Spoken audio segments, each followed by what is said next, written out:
Free radical substitution reaction. इसके बाद next reaction जो हम पढ़ रहे हैं ये है इलेक्ट्रोफिलिक एडिशन रिएक्शन, EAR।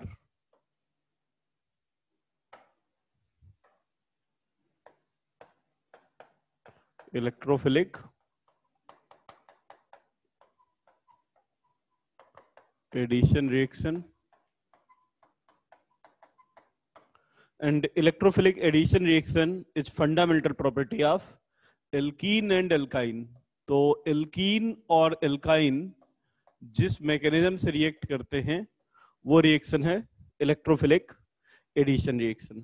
ठीक है, अब देखिए अगर रिएक्शन को देखें तो क्या है, एल्कीन अगर हम देखें तो CH2 डबल बॉन्ड CH2 ये एल्कीन मॉलिक्यूल है, और अगर इससे हम किसी भी दूसरे मॉलिक्यूल को रिएक्ट कराएं जिसमें एक इलेक्ट्रोफाइल है और एक नेगेटिव पार्ट है, तो electrophile positive part electrophile, negative part nucleophile, ये दोनों आकर यहाँ पे कंबाइन हो जाएंगे। तो ये बन जाएगा CH2E और CH2NU। अब यहाँ पर दो मॉलिक्यूल ऐड हो रहे हैं, इसलिए इस रिएक्शन को हम कहेंगे एडिशन रिएक्शन। दो मॉलिक्यूल ऐड हो रहे हैं इसलिए एडिशन रिएक्शन। और फर्स्ट स्टेप में अगर देखें तो पहले स्टेप में यहाँ पे इलेक्ट्रोफाइल आके ऐड होता है, फिर न्यूक्लियोफाइल ऐड होता है, इसलिए इस रिएक्शन को हम कहते हैं इलेक्ट्रोफिलिक एडिशन रिएक्शन। रिएक्शन कैसे होती है देखिए, तो एल्कीन अगर हम देखें, एल्कीन के पास पाई बॉन्ड है। अब कोई भी केमिकल रिएक्शन है, केमिकल रिएक्शन में सिर्फ एक कॉन्सेप्ट है, केमिकल रिएक्शन का मतलब होता है ट्रांसफर ऑफ इलेक्ट्रॉन। कोई एक एटम होगा जो इलेक्ट्रॉन ट्रांसफर करेगा, दूसरा एटम होगा जो इलेक्ट्रॉन एक्सेप्ट करेगा। दो एटम के बीच में इलेक्ट्रॉन का ट्रांसफर होगा, एक एटम इलेक्ट्रॉन डोनेट करेगा, दूसरा इलेक्ट्रॉन एक्सेप्ट करेगा। अब अगर कोई भी एटम इलेक्ट्रॉन डोनेट कर रहा है तो कौन से इलेक्ट्रॉन डोनेट करेगा, जो सबसे लूजली बॉन्डेड है। जैसे एल्कीन में बहुत सारे बॉन्ड हैं, कार्बन कार्बन सिग्मा बॉन्ड है, कार्बन कार्बन पाई बॉन्ड है, कार्बन हाइड्रोजन बॉन्ड है। तो इनमें से जो सबसे वीक बॉन्ड है वो वीक बॉन्ड है कार्बन कार्बन के पाई बॉन्ड के इलेक्ट्रॉन। तो यहाँ पे सबसे पहले कार्बन कार्बन के पाई बॉन्ड के इलेक्ट्रॉन डोनेट होंगे किसको, इलेक्ट्रोफाइल को। इलेक्ट्रोफाइल क्या है, इलेक्ट्रोफाइल ऐसी स्पीसीज है जो इलेक्ट्रॉन डिफिशिएंट है, जिसके पास वैकेंट ऑर्बिटल है जो इलेक्ट्रॉन ले सकता है। तो अब इलेक्ट्रोफाइल इलेक्ट्रॉन लेगा, और जब इलेक्ट्रोफाइल इलेक्ट्रॉन एक्सेप्ट करेगा तो चूंकि कार्बन ने इलेक्ट्रॉन दिया है तो जो इलेक्ट्रॉन देगा उस पर पॉजिटिव चार्ज, और ये इलेक्ट्रोफाइल इलेक्ट्रॉन ले रहा है, इलेक्ट्रॉन लेने वाला पहले ही पॉजिटिव चार्ज है, इलेक्ट्रॉन लेने के बाद न्यूट्रल हो जाएगा। तो ये बॉन्ड टूटा, एक पर नेगेटिव आया एक पर पॉजिटिव आया, नेगेटिव वाले से जाके इलेक्ट्रोफाइल जुड़ गया और पॉजिटिव जुड़ा हुआ है ये। अब क्या होगा, अगले स्टेप में यहां पर न्यूक्लियोफाइल आएगा और न्यूक्लियोफाइल अपने पेयर ऑफ इलेक्ट्रॉन कार्बन को देगा और फाइनली कंपाउंड बन जाएगा CH2NU CH2E। तो अब यहाँ पे तीन चीजें समझनी है हमें। एक, पहली बात तो ये समझना है कि इलेक्ट्रोफाइल क्या होता है, दूसरा न्यूक्लियोफाइल क्या होता है, और तीसरा अगर किसी रिएक्शन में कार्बोकेटायन बनता है तो उस कार्बोकेटायन की प्रॉपर्टीज क्या होंगी। अगर हम इस रिएक्शन को समझना चाहते हैं तो हमें पहले इलेक्ट्रोफाइल के बारे में, न्यूक्लियोफाइल के बारे में और कार्बोकेटायन की प्रॉपर्टीज को डिस्कस करना होगा। ठीक है, तो पहले आप ये बेसिक रिएक्शन लिख लीजिए, फिर एक एक करके मैं आपको बताता हूँ इलेक्ट्रोफाइल न्यूक्लियोफाइल क्या है। समझ में आ गया आपको कि कोई भी एल्कीन और एल्काइन है तो वो रिएक्ट कैसे करते हैं, by donating its pair of electron in first step to electrophile, then nucleophile donate pair of electron to carbocation, and finally addition reaction takes place। ठीक है, एक एक करके अब देखते हैं। सबसे पहले देखते हैं इलेक्ट्रोफाइल क्या है, क्योंकि बिना इलेक्ट्रोफाइल न्यूक्लियोफाइल के जाने और बिना कार्बोकेटायन के जाने हम इन रिएक्शंस को ठीक से नहीं समझ सकते हैं। तो इलेक्ट्रोफाइल क्या है, देखिए इलेक्ट्रोफाइल नाम से पता चल रहा है इलेक्ट्रॉन फिलिक, राइट। इलेक्ट्रॉन तो आपको पता ही है, और फिलिक मतलब होता है लविंग, तो हम कह सकते हैं they are electron loving species. Electron loving species. अब इलेक्ट्रॉन्स पे कैसा चार्ज होता है? तो इलेक्ट्रॉन्स पे अगर हम देखें तो इलेक्ट्रॉन्स पे नेगेटिव चार्ज होता है। नेगेटिव चार्ज मतलब एक्सेस ऑफ इलेक्ट्रॉन, राइट। अगर कोई भी इलेक्ट्रोफिलिक है, इलेक्ट्रॉन लविंग है, तो इलेक्ट्रॉन की तरफ कौन जाना चाहेगा? जो इलेक्ट्रॉन रिच होगा या डिफिशियंट? ऑब्वियस सी बात है, अगर कोई इलेक्ट्रॉन डिफिशियंट है तो वो चाहेगा कि इलेक्ट्रॉन के पास जाए, और इसीलिए इलेक्ट्रोफाइल इलेक्ट्रॉन डिफिशियंट स्पीसीज हैं। इलेक्ट्रॉन डिफिशियंट स्पीसीज, कोई भी ऐसी स्पीसीज जिसके पास इलेक्ट्रॉन नहीं है, इलेक्ट्रॉनों की कमी है, उसको हम कहेंगे कि ये इलेक्ट्रोफाइल है। इलेक्ट्रॉन डिफिशियंस है, इलेक्ट्रॉनों की कमी है जिससे इसको इलेक्ट्रॉन चाहिए। अब अगर कोई भी इलेक्ट्रॉन डिफिशियंट स्पीसीज है तो किससे कंबाइन होगा? इलेक्ट्रॉन रिच से कंबाइन होगा। इसलिए हम कह सकते हैं electrophile have tendency to combine with electron rich species. अगर डिफिशियंट है तो किससे कंबाइन होगा? इलेक्ट्रॉन रिच से। तो नेक्स्ट पॉइंट लिख लीजिए, they have tendency to combine with electron rich species. अगर इलेक्ट्रॉन रिच स्पीसीज है तो उससे कंबाइन होना चाहेंगे। अब अगर इलेक्ट्रोफाइल देखें, इनके पास इलेक्ट्रॉनों की कमी है, तो जिसके पास इलेक्ट्रॉन की कमी है वो इलेक्ट्रॉन लेना चाहेगा। तो हम कह सकते हैं कि इलेक्ट्रोफाइल जो होंगे उनकी टेंडेंसी होगी to accept pair of electron. ठीक है, सो नेक्स्ट पॉइंट लिखिए, they accept pair of electron. Electron जब भी कोई एटम देता है तो पेयर देता है, और जब भी कोई एक्सेप्ट करेगा तो पेयर ऑफ इलेक्ट्रॉन एक्सेप्ट करेगा। तो they accept pair of electron, ये पेयर ऑफ इलेक्ट्रॉन एक्सेप्ट करने की टेंडेंसी रखेंगे। अब पेयर ऑफ इलेक्ट्रॉन अगर किसी एटम के पास आ रहे हैं या किसी भी मॉलिक्यूल के पास आ रहे हैं, तो एक पेयर इलेक्ट्रॉन कहां पे आएंगे? किसी भी एटम की ऑर्बिटल में। तो अगर कोई भी इलेक्ट्रोफाइल है तो वो इलेक्ट्रॉन पेयर तभी एक्सेप्ट कर पाएगा जब उसके पास वैकेंट ऑर्बिटल हो। तो they accept pair of electron in vacant orbital, right. और वैकेंट ऑर्बिटल भी कैसा? लो एनर्जी का। अगर बहुत एनर्जी वाला, हाई एनर्जी वाला ऑर्बिटल वैकेंट है तो उस वैकेंट ऑर्बिटल में इलेक्ट्रॉन लेगा, लेकिन हाई एनर्जी वाला था तो फिर से निकल जाएगा। तो वैकेंट ऑर्बिटल होना चाहिए, और वैकेंट ऑर्बिटल भी कैसा? लो एनर्जी वाला। So they accept pair of electron in vacant orbital of low energy. बहुत हाई एनर्जी वाला अगर ऑर्बिटल वैकेंट है और उसमें उसने इलेक्ट्रॉन ले लिया तो वो अगेन डोनेट हो जाएगा। तो इलेक्ट्रोफाइल क्या होने चाहिए? इलेक्ट्रॉन लविंग होते हैं, इलेक्ट्रॉन डिफिशियंट होते हैं, इसलिए इलेक्ट्रॉन रिच से कंबाइन होते हैं, और इलेक्ट्रोफाइल के पास वैकेंट ऑर्बिटल होना चाहिए लो एनर्जी में का, और लो एनर्जी वाला जब ऑर्बिटल होगा तो उसमें वो इलेक्ट्रॉन लेकर के उस इलेक्ट्रॉन को आसानी से एकोमोडेट कर पाएंगे। ठीक है, इसको नोट कीजिए, फिर आगे चलते हैं। कैटेगराइज करें तो इलेक्ट्रोफाइल 4 टाइप के हो सकते हैं। सबसे पहले वो इलेक्ट्रोफाइल हैं जिनके पास, एक बात समझिए, जिनके पास पॉजिटिव चार्ज है। अब आप खुद बताइए, अगर एक एटम ऐसा है जो पॉजिटिव चार्ज है और एक न्यूट्रल है, तो ज्यादा आसानी से इलेक्ट्रॉन कौन एक्सेप्ट करना चाहेगा? पॉजिटिव चार्ज वाला या न्यूट्रल वाला? पॉजिटिव चार्ज वाला। तो कोई ऐसा है जिसके ऊपर पॉजिटिव चार्ज है, वैकेंट ऑर्बिटल है, पॉजिटिव चार्ज भी है और ऑर्बिटल भी वैकेंट है, और इसका ऑक्टेट भी इनकम्प्लीट है। तो अगर कोई ऐसा है तो उसकी इलेक्ट्रॉन लेने की टेंडेंसी बहुत ज्यादा है। ठीक है, जैसे CH3 पॉजिटिव देखें तो यहां पे पॉजिटिव चार्ज भी है, ऑक्टेट भी इनकम्प्लीट है और वैकेंट ऑर्बिटल भी है। जैसे H पॉजिटिव, जैसे NO2 पॉजिटिव। ठीक है, इनमें अगर देखा जाए तो पॉजिटिव चार्ज भी है और वैकेंट ऑर्बिटल भी है, तो ये बहुत स्ट्रॉन्ग इलेक्ट्रोफाइल होते हैं।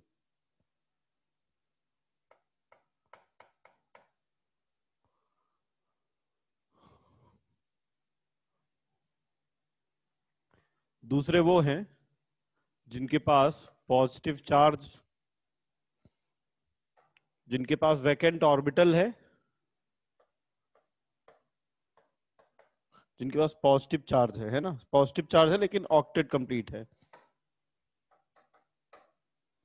पॉजिटिव चार्ज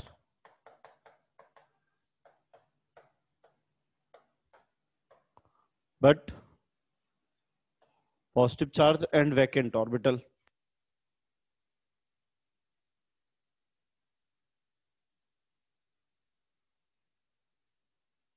पॉजिटिव चार्ज और वैकेंट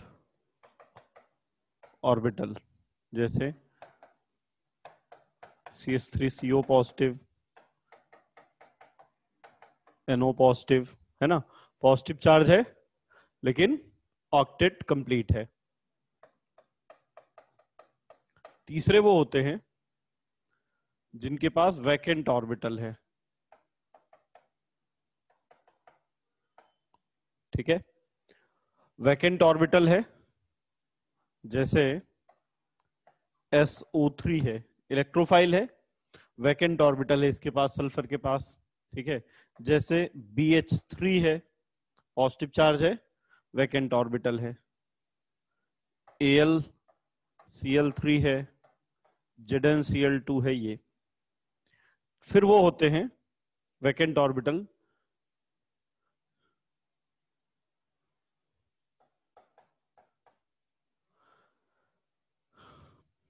लास्ट में आते हैं जिनमें सब कुछ केवल पोलर बॉन्ड प्रेजेंट है, ठीक है, और पोलर बॉन्ड होने के कारण ये इलेक्ट्रोफाइल की तरह बिहेव करते हैं। बाकी सारी कंडीशन है ना, इनके ऊपर पॉजिटिव चार्ज है, जैसे CH3Cl, ऑक्टेट भी कंप्लीट है, केवल यहाँ पे कार्बन क्लोरीन बॉन्ड पोलर है इसलिए ये इलेक्ट्रोफाइल की तरह बिहेव कर जाएगा, ठीक है, जैसे CH3Cl हो गया, या कार्बन डाइऑक्साइड भी इलेक्ट्रोफाइल की तरह बिहेव कर जाता है क्योंकि यहाँ पे पोलर पाई बॉन्ड है। तो पहले positive charge, vacant orbital, incomplete octet तीनों है, फिर दूसरे बार पॉजिटिव चार्ज है लेकिन पॉजिटिव चार्ज है, वैकेंट ऑर्बिटल लेकिन ऑक्टेट कंप्लीट है, फिर वैकेंट ऑर्बिटल वाले, और लास्ट में जिनमें पोलर बॉन्ड प्रेजेंट है। तो ये 4 टाइप के इलेक्ट्रोफाइल हो सकते हैं। अब ये वाले जो इलेक्ट्रोफाइल है बहुत स्ट्रॉन्ग इलेक्ट्रोफाइल है, ये थोड़े से वीक हैं, ये और वीक हैं, और ये सबसे ज्यादा वीक है। आप इनको समझ सकते हो कि ये किसकी तरह है, जो पॉजिटिव चार्ज वाले हैं, जिनके पास पॉजिटिव चार्ज है, वैकेंट ऑर्बिटल है, इनकम्प्लीट ऑक्टेट है, ये डकैत की तरह है। डकैत समझते हो ना, डकैत आता है घोड़े में बैठ के आता है ना, और आता है और क्या करता है, चोरी करता है, या खुलेआम आता है, खुलेआम आता है, गोलियां दबाएगा, गोलियां चलाएगा और जबरदस्ती लूट के ले जाएगा, वो होता है डकैत। तो वैसे ये हैं, इनका इलेक्ट्रॉन विड्रॉ करने की टेंडेंसी इतनी ज्यादा है कि अगर कोई एटम इलेक्ट्रॉन नहीं देना चाहता है उससे भी इलेक्ट्रॉन खींच लेंगे। दूसरे हैं ये वाले, इनको अपन समझते हैं चोर की तरह, जैसे चोर है, आएगा चुपके से लेके निकल जाएगा। तीसरे जो ये है वैकेंट ऑर्बिटल वाले, ये भिखारी की तरह है। भिखारी क्या करते हैं, थोड़ा एफर्ट लगाता है कि लाएगा, मांगेगा, दे दो, पैंट वैंट खींचेगा, बोलेगा अल्लाह के नाम पे दे दो, या फिर बोलेगा तुम्हारा जोड़ा सलामत रखे और लेके खींच के निकल जाएगा, है ना। तुम कहोगे यार चलो ठीक है, थोड़ी प्राइवेसी मिले, 5-10 रुपए देके अलग कर दिया। वैसे ये वाले हैं, इनकी इलेक्ट्रॉन विड्रॉ करने की टेंडेंसी कम है। सबसे लास्ट में है पोलर बॉन्ड वाले, ये है दान पेटी की तरह। दान पेटी कैसी, मंदिर में जाओ कोने में पड़ी रहती है, इच्छा हो तो कुछ डाल के आ जाओ, बाकी अपने से कुछ नहीं करना है। तो वैसे ये है कि कोई दूसरा इनको इलेक्ट्रॉन दे जाए तो ठीक, अपने से ये एफर्ट नहीं लगाएंगे। तो इसलिए हम इलेक्ट्रोफाइल जो भी हैं उनको 4 कैटेगरी में डिवाइड कर सकते हैं। नोट कर लीजिए इसको, फिर आगे चलते हैं। लिख लिया। चलिए अब दूसरे जो रिएक्टेंट है वो है न्यूक्लियोफाइल।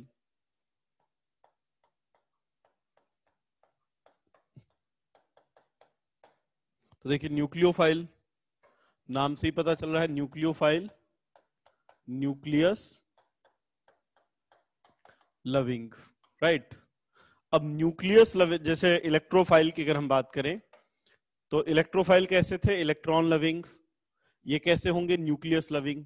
न्यूक्लियस में कैसा चार्ज होता है, न्यूक्लियस में पॉजिटिव चार्ज है, और अगर कोई पॉजिटिव चार्ज की तरह जा रहा है, मतलब वो कैसा होगा, पॉजिटिव चार्ज की तरह जा रहा है, पॉजिटिव चार्ज जहां पे इलेक्ट्रॉनों की कमी है, और कोई भी मॉलिक्यूल ऐसे एटम के पास जा रहा है जिसके पास पॉजिटिव चार्ज है, मतलब उसके ऊपर खुद क्या होगा, निगेटिव चार्ज, यानी उसके पास इलेक्ट्रॉन रिच होंगे, राइट। तो न्यूक्लियोफाइल कहां पे जाएगा, पॉजिटिव चार्ज की तरफ। पॉजिटिव चार्ज का मतलब है इलेक्ट्रॉन डिफिशियंट, तो जो इलेक्ट्रॉन डिफिशियंट की तरफ जाएगा वो इलेक्ट्रॉन रिच होगा।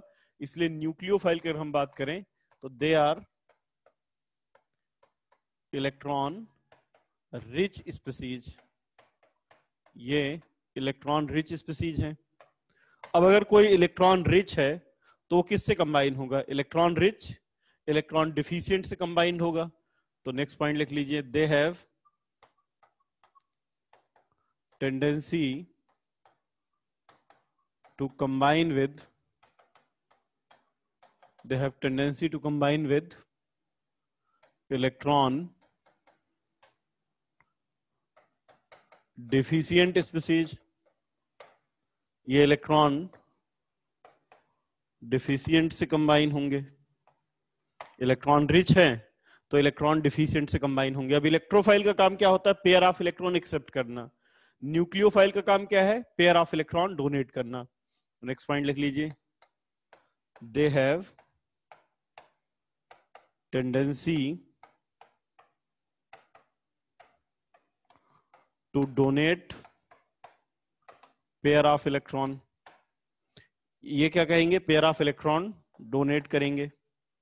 अब देखिए, अगर हमारे पास डिफरेंट टाइप ऑफ के एटम हैं जो पेयर ऑफ इलेक्ट्रॉन डोनेट करते हैं, तो जब कोई कौन एटम, मतलब एक एटम के पास हो सकता है एक से ज्यादा इलेक्ट्रॉन पेयर हो, तो कौन सा इलेक्ट्रॉन पेयर डोनेट होगा, निकलेगा कौन सा, लो एनर्जी वाला या हाई एनर्जी वाला।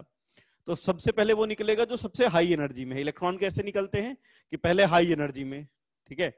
तो अब न्यूक्लियोफाइल के पास हमेशा, न्यूक्लियोफाइल वही होगा जिसके पास पेयर ऑफ इलेक्ट्रॉन हो, और पेयर ऑफ इलेक्ट्रॉन भी हाई एनर्जी के होने चाहिए। तो नेक्स्ट पॉइंट लिख लीजिएगा, दे हैव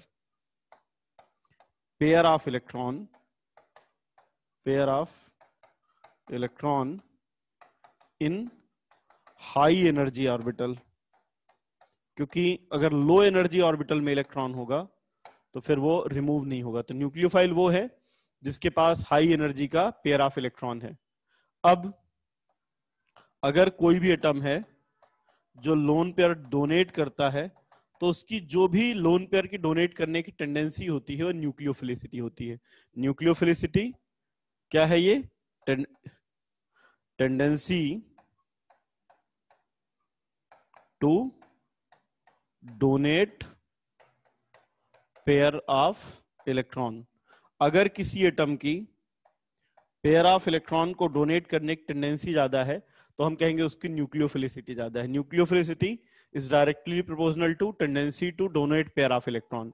जो जितना ज्यादा आसानी से पेयर ऑफ इलेक्ट्रॉन डोनेट करेगा इलेक्ट्रॉन टू कार्बन, ध्यान रखिएगा, कोई भी एटम अगर कार्बन को जितनी जल्दी लोन पेयर इलेक्ट्रॉन डोनेट करेगा उतना न्यूक्लियोफाइल होगा।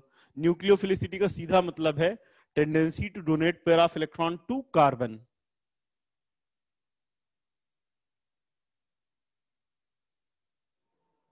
ओके ओके, सबसे अब नेक्स्ट देखते हैं, चलिए रिपीट करता हूं मैं।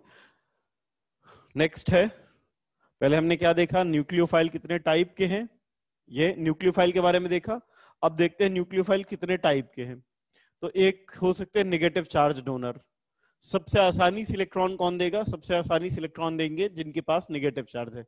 नेगेटिव चार्ज होना मतलब एक्स्ट्रा इलेक्ट्रॉन, और अगर किसी के पास एक्स्ट्रा इलेक्ट्रॉन है तो सबसे इजीली इलेक्ट्रॉन दे सकता है। इसलिए OH negative, NH2 negative, Cn negative, I negative, Br negative, Cl negative, ठीक है ना, RO नेगेटिव, ये सभी स्ट्रॉन्ग न्यूक्लियोफाइल होंगे क्योंकि अगर नेगेटिव चार्ज है तो ज्यादा आसानी से इलेक्ट्रॉन दे सकते हैं। दूसरे फिर वो आते हैं जिनके पास नेगेटिव चार्ज नहीं है लेकिन लोन पेयर है, तो दूसरे नंबर पे आते हैं lone pair donor. Lone pair donor, lone pair donor जैसे अमोनिया। अब अमोनिया भी पेयर ऑफ इलेक्ट्रॉन डोनेट करता है बट अपने लोन पेयर से। फिर वाटर भी न्यूक्लियोफाइल है, राइट, और एल्कोहल न्यूक्लियोफाइल है, अमीन न्यूक्लियोफाइल है, इनके सब के पास लोन पेयर है, ठीक है। तीसरे नंबर पे आते हैं वो मॉलिक्यूल जिनके पास नेगेटिव चार्ज भी नहीं है, लोन पेयर भी नहीं है, लेकिन जो पाई बॉन्ड को डोनेट करते हैं, पाई बॉन्ड डोनर न्यूक्लियोफाइल। जैसे एल्कीन, अगर एल्कीन देखें तो ये न्यूक्लियोफाइल है, पर ये न्यूक्लियोफाइल क्या करेगा, अपने पाई बॉन्ड के इलेक्ट्रॉन को डोनेट करेगा। जैसे एसिटिलीन न्यूक्लियोफाइल है और पाई बॉन्ड के इलेक्ट्रॉन डोनेट करेगा। जैसे बेंजीन न्यूक्लियोफाइल है और अपने पाई बॉन्ड के इलेक्ट्रॉन को डोनेट करेगा।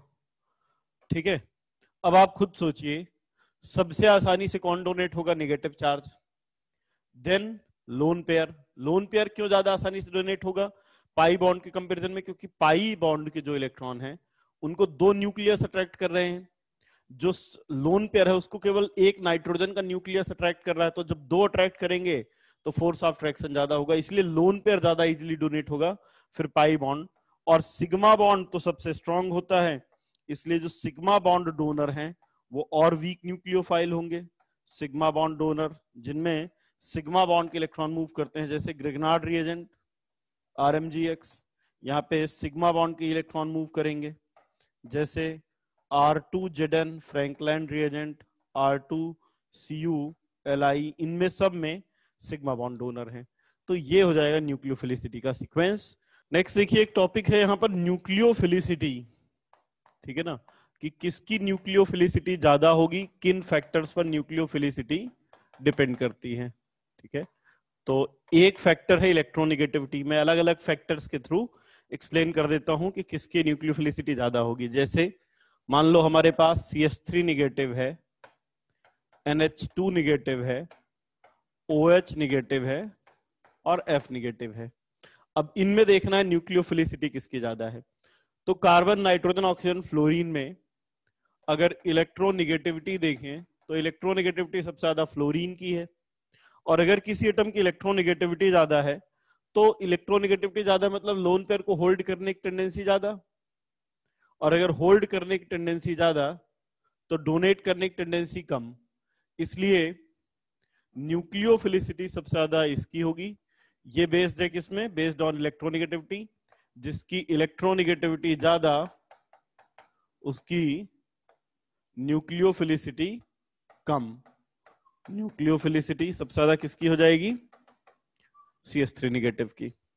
ठीक है, इलेक्ट्रोनेगेटिविटी बढ़ने पर न्यूक्लियोफिलिसिटी कम होती है, तो हम लिख सकते हैं nucleophilicity inversely proportional to electronegativity. जितना ज्यादा इलेक्ट्रोनेगेटिव होगा न्यूक्लियोफिलिसिटी उतनी कम। और देखिए दूसरा, साइज पर भी डिपेंड करती है। जैसे पहला फैक्टर क्या देख लिया हमने यहाँ पे, पहला फैक्टर हमने देखा न्यूक्लियोफिलिसिटी इलेक्ट्रोनेगेटिविटी पर डिपेंड करती है। पहला फैक्टर था इलेक्ट्रोनेगेटिविटी पर। दूसरा फैक्टर है न्यूक्लियोफिलिसिटी साइज पर डिपेंड करती है। कैसे, जैसे अगर हमारे पास F निगेटिव है, Cl निगेटिव है, Br निगेटिव है, I निगेटिव है। अब इनमें अगर न्यूक्लियोफिलिसिटी देखी जाए तो न्यूक्लियोफिलिसिटी साइज पर किस तरह से डिपेंड करती है, जिसका साइज बड़ा होगा न्यूक्लियोफिलिसिटी भी ज्यादा होगी। तो nucleophilicity is directly proportional to size. Size बड़ा होगा अगर तो न्यूक्लियोफिलिसिटी ज्यादा होगी। तो FCl-Bri में सबसे ज्यादा साइज बड़ा है I नेगेटिव का, Br नेगेटिव का, फिर Cl का, फिर F का। तो न्यूक्लियोफिलिसिटी सबसे ज्यादा हो जाएगी I नेगेटिव की, फिर Br की, फिर Cl। यहाँ पे जब ग्रुप में ऊपर से नीचे आते हैं तो मैंने आपको पहले भी बताया था कि इलेक्ट्रोनेगेटिविटी नहीं देखते, यहाँ साइज देखते हैं। ठीक है, बट ये जो न्यूक्लियोफिलिसिटी है, ठीक है, FCl-Bri की, ये किस पर बेस्ड है, साइज पर। जिसका साइज ज्यादा उसकी न्यूक्लियोफिलिसिटी भी ज्यादा।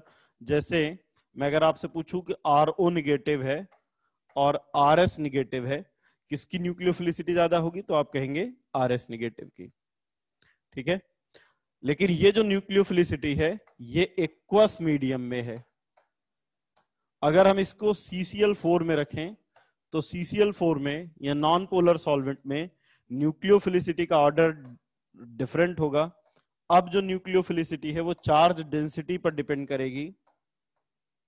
तो अब अगर इसी न्यूक्लियोफिलिसिटी को हम CCl4 में या फिर नॉन पोलर सॉल्वेंट में देखें, तो नॉन पोलर सॉल्वेंट में या पोलर अप्रोटिक सॉल्वेंट में न्यूक्लियोफिलिसिटी का ऑर्डर रिवर्ट हो जाएगा, और अब सबसे ज्यादा न्यूक्लियोफिलिक हो जाएगा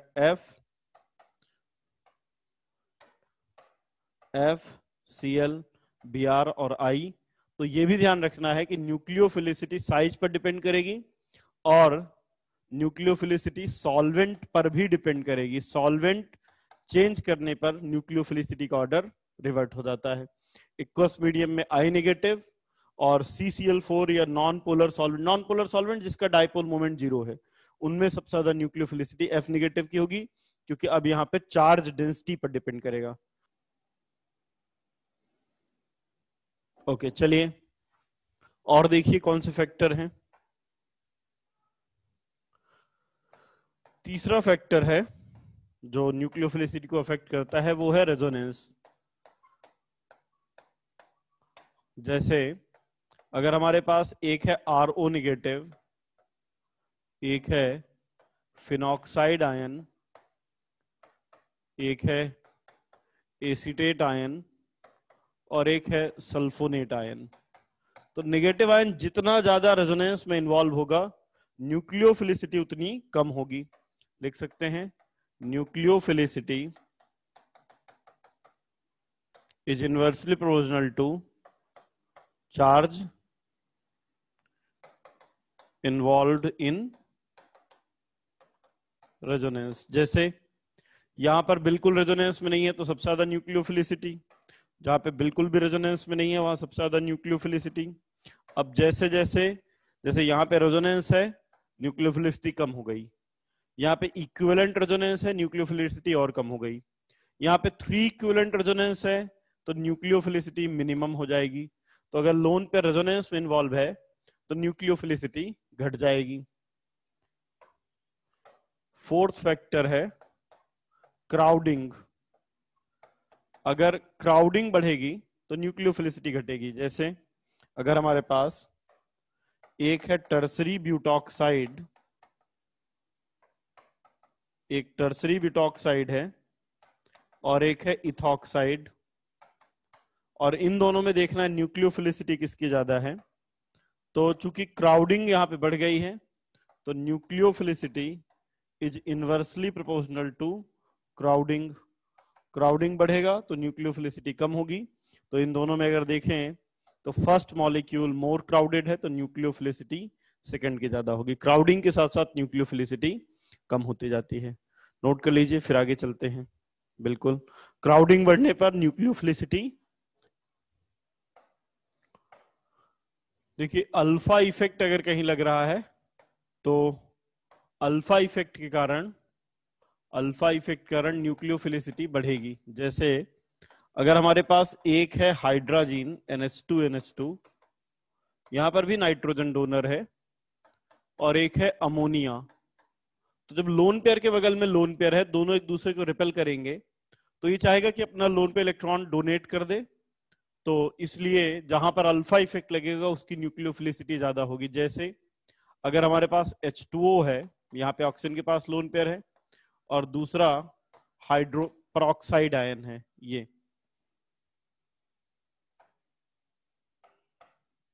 इस तरह से अगर हमारे पास एक OH नेगेटिव आयन है, ऑक्सीजन के पास लोन पेयर, और दूसरा HOO नेगेटिव है, तो यहां पे अल्फा इफेक्ट लगेगा, लोन पे रिपल्सन होगा, यहां से इसकी न्यूक्लियोफिलिसिटी ज्यादा होगी। और देखिए अगर एक चार्ज्ड है और न्यूट्रल है तो चार्ज्ड की न्यूक्लियोफिलिसिटी न्यूट्रल से ज्यादा होगी। जैसे अगर हमारे पास OH नेगेटिव है और एक H2O है, OH नेगेटिव चार्ज है, इसकी न्यूक्लियोफिलिसिटी ज्यादा। NH2 नेगेटिव है, इसकी न्यूक्लियोफिलिसिटी अमोनिया से ज्यादा। C2H5O नेगेटिव है, इसकी न्यूक्लियोफिलिसिटी C2H5 OH से ज्यादा है, नोट कर लीजिए इसको। क्राउडिंग वाले में क्या होता है, अच्छा देखो, अगर ये बल्कि होगा, कोई भी न्यूक्लियोफाइल वो है जो कार्बन को इलेक्ट्रॉन दे, अगर ये क्राउडेड होगा तो कार्बन तक आसानी से पहुंच ही नहीं पाएगा, तो जब ये पहुंच ही नहीं पाएगा तो न्यूक्लियो इलेक्ट्रॉन देने की टेंडेंसी कम होगी। लेकिन अगर एक लेस क्राउडेड है, जैसे एक ये है, तो ये आसानी से यहां तक पहुंच जाएगा। लेकिन अगर एक बल्कि है, क्राउडेड है, तो वो पहुंच नहीं पाएगा, आसानी से अप्रोच नहीं कर पाएगा कार्बन तक, और इसलिए न्यूक्लियोफिलिसिटी कम हो जाएगी। क्राउडेड मॉलिक्यूल आसानी से कार्बन को इलेक्ट्रॉन नहीं दे पाएगा, इसलिए उसकी न्यूक्लियोफिलिसिटी कम हो जाएगी। चलिए, तो अब इलेक्ट्रोफाइल देख लिया, न्यूक्लियोफाइल देख लिया, अब रिएक्शन स्टार्ट करते हैं, electrophilic addition reaction. First reaction, reaction with HX acid. ठीक है, एक एक करके रिएक्शन देखेंगे। जैसे रिएक्शन हम HX एसिड के साथ कर रहे हैं, ठीक है ना। HX एसिड में कौन कौन हो सकता है, HX मतलब HF, HCl, HBr, HI। अब कोई सा भी एल्कीन है, जैसे एल्कीन ले लेते हैं RCH डबल बॉन्ड CH2, ठीक है ना। यह एक काम करते हैं, R की जगह मैं यहाँ पे एल्काइल कोई सा भी लगा सकता हूं, जैसे मैंने यहाँ पे R की जगह लगा दिया CH3,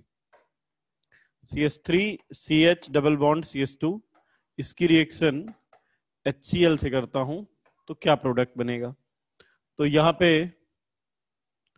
रिएक्शन कैसे होगी, ये प्रोडक्ट बन जाएगा CH3 CH Cl CH3। अब देखिए रिएक्शन की मैकेनिज्म, रिएक्शन हुई कैसे है। सबसे पहले हमने HCl लिया, आप सबको पता है HCl स्ट्रॉन्ग एसिड है, स्ट्रॉन्ग एसिड डिसोसिएट हो जाएगा H पॉजिटिव और Cl नेगेटिव में। अब एल्कीन जो लिया है CH3 CH double bond CH2, alkene है न्यूक्लियोफाइल। न्यूक्लियोफाइल का काम है पेयर ऑफ इलेक्ट्रॉन डोनेट करना, साथ में लिया है H पॉजिटिव। H पॉजिटिव का काम क्या है, इलेक्ट्रॉन पेयर एक्सेप्ट करना। तो यहां एल्कीन H पॉजिटिव के प्रेजेंस में एल्कीन का बॉन्ड टूटेगा। अब बॉन्ड टूटेगा, दो पॉसिबिलिटी है, इलेक्ट्रॉन किसी एक कार्बन पर आ सकता है। अब अगर इस कार्बन पर आता, इधर शिफ्ट होता है, तो ये क्या बन जाएगा CH3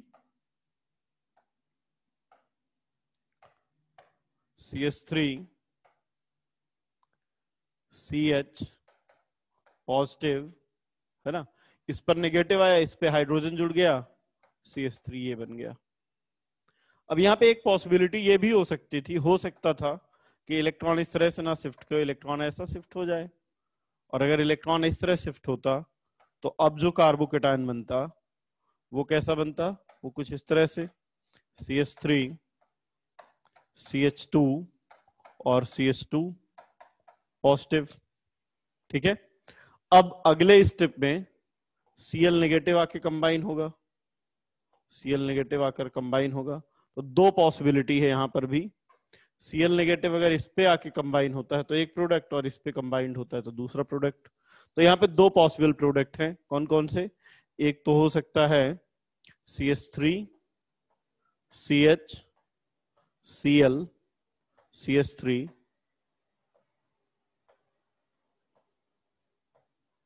एक तो ये बन सकता है, दूसरा CH3 CH2 CH2 Cl, ये दो प्रोडक्ट बन सकते हैं। अब क्वेश्चन ये है कि इनमें से कौन सा प्रोडक्ट ज्यादा बनेगा, कौन सा कम बनेगा। तो यहां पर देखिए, जो भी मोर स्टेबल कार्बोकेटायन होगा उससे बनने वाला प्रोडक्ट ज्यादा स्टेबल होगा, ज्यादा मेजर बनेगा। तो ये वाला अगर देखें तो ये 2 डिग्री कार्बोकेटायन है, ये 1 डिग्री कार्बोकेटायन है। 2 डिग्री ये मोर स्टेबल है,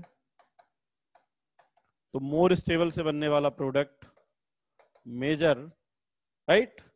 और अगर इसको देखें तो ये लेस स्टेबल है, और लेस स्टेबल से बनने वाला प्रोडक्ट माइनर। अब इस रिएक्शन की बात करें तो रिएक्शन 1 स्टेप प्रोसेस है, 2 स्टेप। तो इस रिएक्शन में अगर देखें तो ये कैसी रिएक्शन है? ये एक 2 स्टेप प्रोसेस है, ठीक है, जिसमें फर्स्ट स्टेप में क्या हुआ है, फर्स्ट स्टेप में कार्बोकेटायन बना, सेकेंड स्टेप में न्यूक्लियोफाइल आकर कंबाइन हो गया। लिख सकते हैं first step involve formation of carbocation and first step involve formation of carbocation. अब देखिए, कार्बोकेटायन इस रिएक्शन का इंटरमीडिएट है। किसी भी रिएक्शन में जिस स्टेप में इंटरमीडिएट बनता है वो स्टेप हमेशा स्लो होता है, और जो स्लो होगा वो रेट डिटर्मिनिंग स्टेप होगा। ये हमेशा फिक्स है, जिस स्टेप में इंटरमीडिएट बनेगा वो स्लो और आरडीएस होगा। तो first step involve formation of carbocation. अब ये वाला जो स्टेप है विच इज स्लो एंड, कैसा हो जाएगा वो? Slow and rate determining step हो जाएगा। जबकि सेकेंड स्टेप अगर देखें आप, तो सेकेंड स्टेप में आयन कंबाइन हो रहे हैं, और अगर आयन कंबाइन होंगे तो सेकेंड स्टेप फास्ट होगा। Second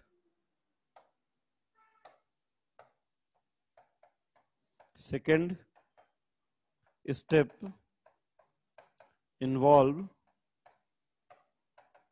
combination of ion which is fast.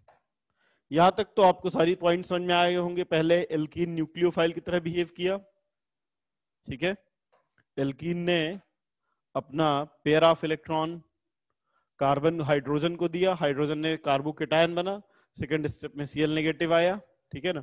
इस तरह से इसने पहले इलेक्ट्रॉन पेयर एक्सेप्ट किए होंगे,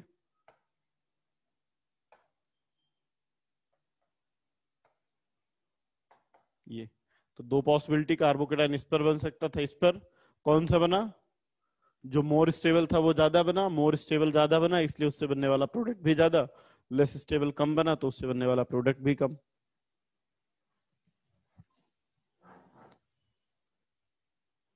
चलिए, अब अगर इस रिएक्शन की बात करें यहां पे, तो 2 स्टेप प्रोसेस है। पहले स्टेप में कार्बोकेटायन बन रहा है जो स्लो है और आरडीएस है। अब देखिए, इस रिएक्शन में कार्बोकेटायन बन रहा है। अगर किसी भी रिएक्शन में कार्बोकेटायन बनता है तो कुछ चीजें बाय डिफॉल्ट हैं जो हमेशा एप्लीकेबल होती हैं, ठीक है ना। देखिए क्या क्या चीजें हैं कार्बोकेटायन बनने पर जो आ जाती हैं।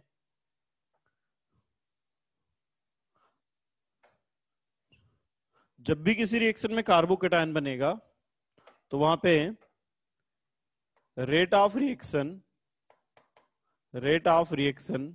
Is directly proportional to stability of carbocation. Rate of reaction directly proportional to stability of carbon. दूसरा पॉइंट, मेजर प्रोडक्ट हमेशा वो बनेगा, major product from more stable carbocation. Major product हमेशा मोर स्टेबल कार्बोकेटायन से बनेगा। तीसरा पॉइंट, अगर carbocation बना है किसी भी रिएक्शन में तो वहां पे हमेशा रीअरेंजमेंट की पॉसिबिलिटी रहेगी। सो नेक्स्ट पॉइंट लिख लीजिए, there is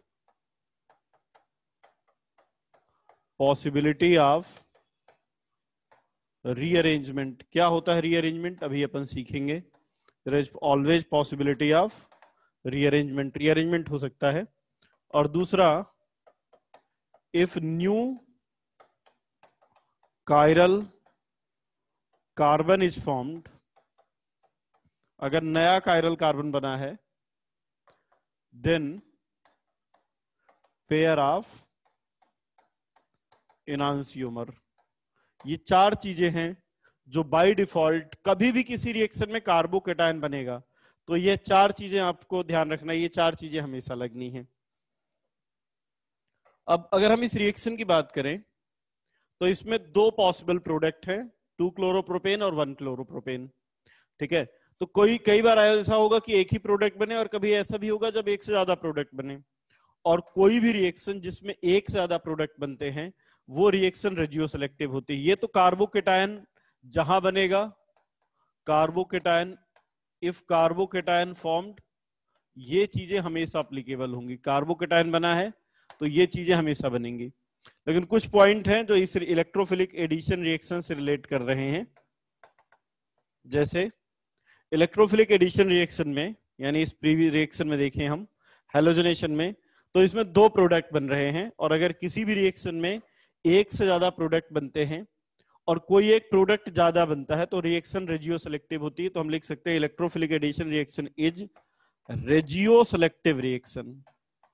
regioselective reaction, regioselective reaction का मतलब यह हुआ कि अगर किसी रिएक्शन में एक से ज्यादा आइसोमर बन रहे हैं और कोई एक आइसोमर ज्यादा बनेगा तो हम कहेंगे रिएक्शन रेजियो सेलेक्टिव है।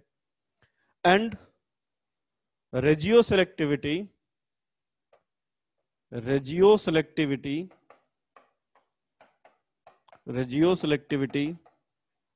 was first explained by Markovnikov।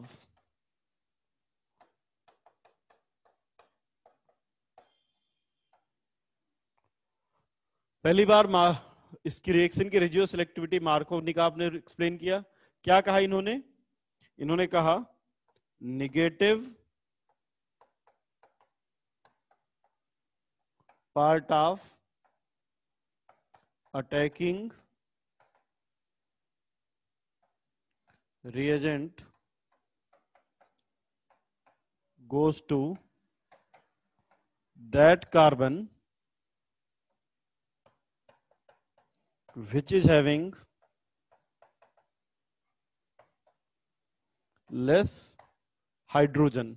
इन्होंने क्या कहा कि कोई भी रिएक्शन होगी तो प्रोडक्ट मार्कोनिकॉव रूल के अकॉर्डिंग होगा, मतलब निगेटिव पार्ट उसके पास जाएगा जिसपे लेस हाइड्रोजन हो। जैसे CH3 C double bond CH2 है CH3, अगर इसकी रिएक्शन हम HBr से करते हैं तो निगेटिव पार्ट कौन सा है? पॉजिटिव पार्ट है H पॉजिटिव, निगेटिव पार्ट है Br निगेटिव। किस पे जाएगा? जिस पे लेस हाइड्रोजन है, यानी बीच वाले पर। तो यहाँ पे हम डायरेक्ट प्रोडक्ट बना सकते हैं कि प्रोडक्ट ये वाला बनेगा। ठीक है। एक्चुअली जब मार्कोवनिकॉव ने अपना रूल दिया था तब तक कार्बोकेटायन के बारे में नहीं पता था, तो उन्होंने बहुत सारे रैंडम एक्सपेरिमेंट किए और हर बार देखा कि नेगेटिव पार्ट उसी कार्बन पर जाता है जिस पर लेस हाइड्रोजन। उनको इसका रीजन नहीं पता था। जब इलेक्ट्रॉन की डिस्कवरी हुई, हमने कार्बोकेटायन के बारे में जाना, तब पता चला कि ऐसा इसलिए हो रहा था, नेगेटिव पार्ट इस पर जा रहा था क्योंकि यहां पर इस पर कार्बोकेटायन कब स्टेबल बनता, इस पर कार्बोकेटायन ज्यादा स्टेबल बनता। तो जो मार्कोनिकॉव का मॉडर्न रूल है, अब जो हम करेंगे मार्कोनिकॉव रूल के अकॉर्डिंग ना करके हम क्या करेंगे, सीधा एक बात पर ध्यान रखेंगे, नेगेटिव पार्ट उधर जाएगा जहां मोर स्टेबल कार्बोकेटायन फॉर्म होता है। फिर चाहे उससे लेस हाइड्रोजन अटैच्ड हो या मोर, इससे फर्क नहीं पड़ता। तो मॉडर्न रूल ये है, नेगेटिव पार्ट goes to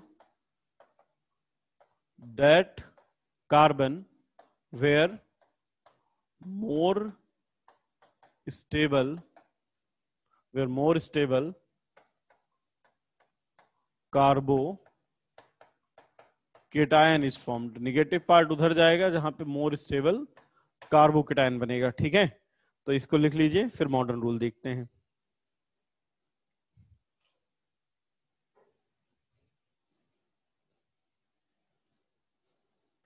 ये वाला मॉलिक्यूल देखें तो यहाँ पे दो पॉसिबिलिटी है, कार्बोकेटायन यहां पर बन सकता है, कार्बोकेटायन यहां पर बन सकता था। अगर दोनों पर कार्बोकेटायन बनाए तो ये बनेगा। अब ये वाला कार्बोकेटायन रेजोनेंस स्टेबल है, जबकि यहाँ पे रेजोनेंस नहीं है, यहाँ पे रेजोनेंस है, तो ये वाला मोर स्टेबल है। तो मोर स्टेबल से बनने वाला प्रोडक्ट मेजर होगा और जो लेस स्टेबल है उससे बनने वाला प्रोडक्ट माइनर होगा।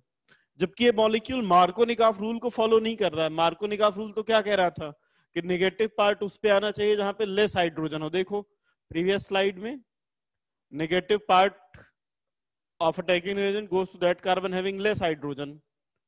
यहाँ पे लेस हाइड्रोजन यहाँ है तो Br यहाँ आना चाहिए था, ये मेजर बनना चाहिए था, बट मेजर ये बना है क्योंकि मार्कोनिकॉफ रूल फॉलो हो या ना हो, बट मेजर प्रोडक्ट हमेशा मोर स्टेबल इंटरमीडिएट से बनेगा, इसलिए ये मेजर है मोर स्टेबल वाला, लेस स्टेबल वाला माइनर है।